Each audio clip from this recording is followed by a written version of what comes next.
அனைவருக்கும் வணக்கம். இன்னைக்கான ஜோதிட பதிவில் நாம் என்ன தகவலை பார்க்க போகிறோம் அப்படின்னு பார்த்தீங்கன்னா, மார்ச் மாதம் பங்குனி 4ஆம் நாள் மார்ச் 18ஆம் தேதி அன்று அமாவாசையானது வருதுங்க.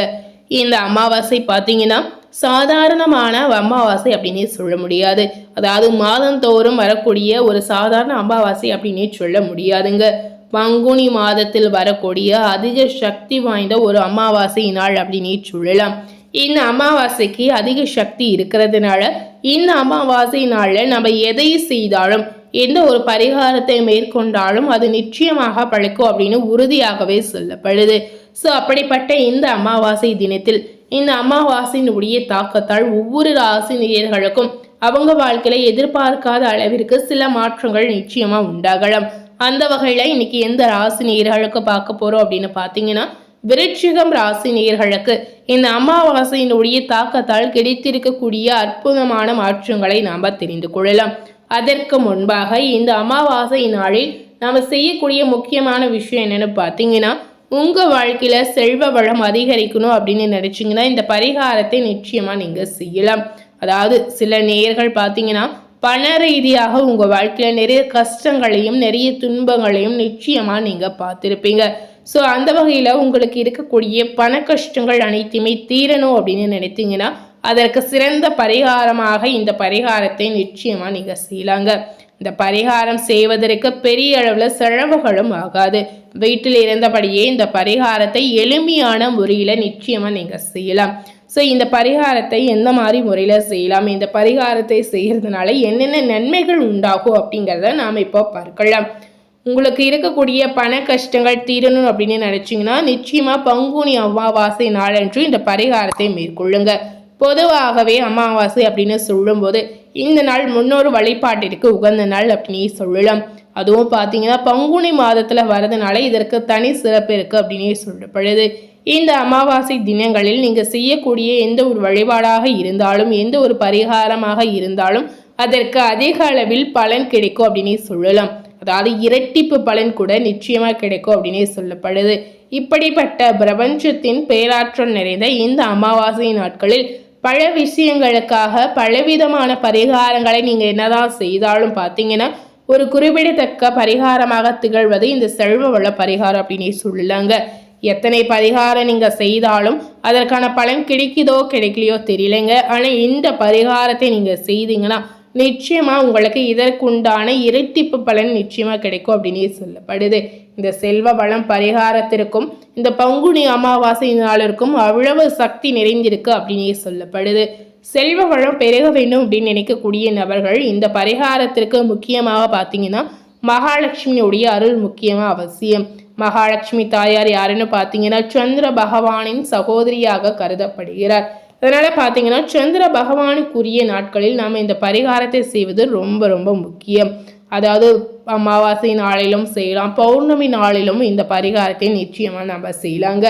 அமாவாசை நாளில் இந்த பரிகாரத்தை நம்ம செய்யும் போது கண்டிப்பா மகாலட்சுமிக்கு சிறப்பு வழிபாடு செய்வதும் ரொம்ப ரொம்ப முக்கியம். அதனாலதான் பார்த்தீங்கன்னா பங்குனி மாதத்தில் வரக்கூடிய அமாவாசை தினத்துல முதல்ல நீங்க மகாலட்சுமிக்கு பூஜை செய்துவிட்டு அதன் பிறகு நீங்க பரிகாரங்களை மேற்கொள்ளலாம். வட மாநிலத்தை சேர்ந்தவர்கள் ஒவ்வொரு அமாவாசையிலும் பார்த்தீங்கன்னா மகாலட்சுமியை வழிபாடு செய்வார்களாம். அதனாலதான் பார்த்தீங்கன்னா இன்றளவும் அவங்க செல்வ செழிப்புடன் இருப்பதாக ஐதீகமாகவே சொல்லப்படுது. இப்படிப்பட்ட அமாவாசையில் சிறப்பு மிகுந்த அமாவாசையாக இந்த பங்குனி அமாவாசை அன்று மகாலட்சுமி தாயாரை நீங்க வழிபாடு செய்வதன் உங்களுக்கு என்ன நன்மை உண்டாகும் அப்படின்னு பார்த்தீங்கன்னா கண்டிப்பா உங்களுக்கு இதன் மூலம் பலவிதமான நன்மைகள் நீங்க எதிர்பார்க்காத அளவிற்கு நிச்சயமா கிடைக்கலாம். மகாலட்சுமியுடைய அருளை பெறுவதற்கு ஒரு சிறந்த வழிபாடாக இதனை நம்ம சொல்லலாங்க. இந்த பரிகாரத்திற்கு என்ன மாதிரி பொருட்கள் தேவை அப்படின்னு பார்த்தீங்கன்னா முக்கியமா 3 பொருள் இருந்தாலே போதுங்க. மகாலட்சுமி தாயாருக்கு பிடித்தமான வாசனை மிகுந்த பொருட்கள் இருந்தாலே போதுங்க. எந்த இடத்தில் வாசனை நிறைந்து இருக்கிறதோ அந்த இடத்தில் மகாலட்சுமியுடைய அருள் முழுமையாக இருக்கு அப்படின்னு நம்பப்படுது. குறிப்பாக பார்த்தீங்கன்னா ஏலக்காய், கிராம்பு, பச்சை கற்பூரம் இந்த 3 பொருட்களும் மகாலட்சுமி தாயாருக்கு பிடித்தமான பொருள், சிறப்பு வாய்ந்த பொருளாக திகழுதுங்க. இந்த 3 பொருட்களும் எந்த இடத்தில் இருக்கிறதோ அந்த இடத்தில் பார்த்தீங்கன்னா மகாலட்சுமியுடைய அருள் பரிபூர்ணமாக கிடைக்கும் அப்படின்னு சொல்லப்படுது. அதனாலதான் பார்த்தீங்கன்னா பங்குனி மாதம் அமாவாசை மட்டும் இல்லாமல் ஒவ்வொரு அமாவாசை தினத்திலுமே இந்த 3 பொருட்களையும் ஒன்று சேர வைத்து மகாலட்சுமியை நீங்க வழிபாடு செய்யலாம்.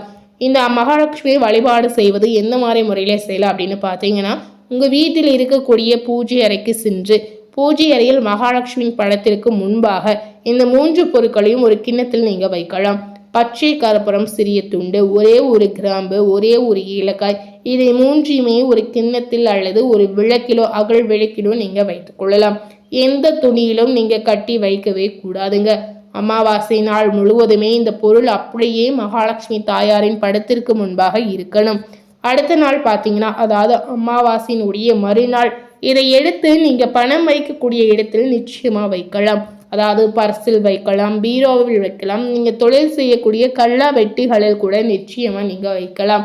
இதை அப்படியே நீங்க வைப்பது ரொம்ப ரொம்ப நல்லதுங்க. பச்சை கற்பூரம் பார்த்தீங்கன்னா காற்றில் கரைந்துவிடும். ஏலக்காயும் கிராமம் பார்த்தீங்கன்னா அப்படியே இருக்குங்க. இதனை என்ன செய்யலாம் அப்படின்னு பார்த்தீங்கன்னா, அடுத்து வரக்கூடிய அமாவாசை தினத்துல நீங்க சாம்பிராணி தூபம் போடும்போது அதுல நீங்க போட்டி காட்டி விடலாம். இப்படி ஒவ்வொரு அமாவாசை தினத்திலுமே இந்த முறையில் நீங்க மகாலட்சுமி தாயாருக்கு இந்த 3 பொருட்களை வைத்து இந்த பரிகாரத்தை நீங்க செய்யும் போது கண்டிப்பா விரைவிலே உங்களை பிடித்திருக்கக்கூடிய தரித்திரம் நீங்கி செல்வ வளம் நிச்சயமா அதிகரிக்கும். ஸோ மறைக்காம இந்த பரிகாரத்தை விருச்சிக ராசி நேயர்கள் நிச்சயமா மேற்கொள்ளுங்க. இந்த அமாவாசைக்கு பிறகு விருச்சிக ராசி நேயர்களுக்கு நடக்கக்கூடிய மாற்றங்களை பார்க்கலாம். செவ்வாயை அதிபதியாக கொண்டிருக்கக்கூடிய விருச்சிக ராசி நேயர்களுக்கு இந்த காலகட்டம் சுறுசுறுப்புடன் பணியாற்றக்கூடிய காலகட்டம் அப்படின்னே சொல்லலாம். உடல் சோர்வு முற்றிலும் வரையலாம். வருமானம் சீராகவே இருக்கும் என்றாலும் பேராசுக்கு இடம் கொடுக்காமல் பணியாற்றுவது முக்கியங்க. நண்பர்கள் போல் பழகும் விரோதிகளிடம் கவனமாக இருப்பது அவசியம். அவர்கள் உங்களுக்கு எதிராக சில சமயம் சதி வேலைகளில் ஈடுபடலாம். ஸோ இந்த மாதிரி விஷயத்துல நீங்க கவனமாக இருப்பது முக்கியம். குடும்பத்திலும் உற்றார் உறவினர்களிடம் உங்களுடைய செல்வாக்கு உயரலாம். உங்களுடைய செயல்களை புதிய உத்வேகத்துடன் செய்து முடிக்க வழிகள் பிறக்கலாம். இந்த காலகட்டங்களில் விருச்சிக ராசி நேயர்கள் திட்டங்களை சரியாக தீட்டி அவர்களை படிப்படியாக வெற்றிகரமாக நிறைவேற்றக்கூடிய வாய்ப்புகள் இருக்கு. அதுபோலவே உங்களுடைய நண்பர்கள் உங்களுடைய பேச்சை கேட்டு நடப்பார்கள். பெரியவர்களுடைய ஆதரவு உங்களுக்கு இருக்கலாம். ஓய்வு நேரத்தில் பார்த்தீங்கன்னா கேளிக்கைகளில் ஈடுபட்டு மகிழக்கூடிய வாய்ப்பும் உங்களுக்கு இருக்கிறது. தொழிலில் இருந்த போட்டிகள் குறையலாம். லாபங்கள் அதிகரிக்கும்.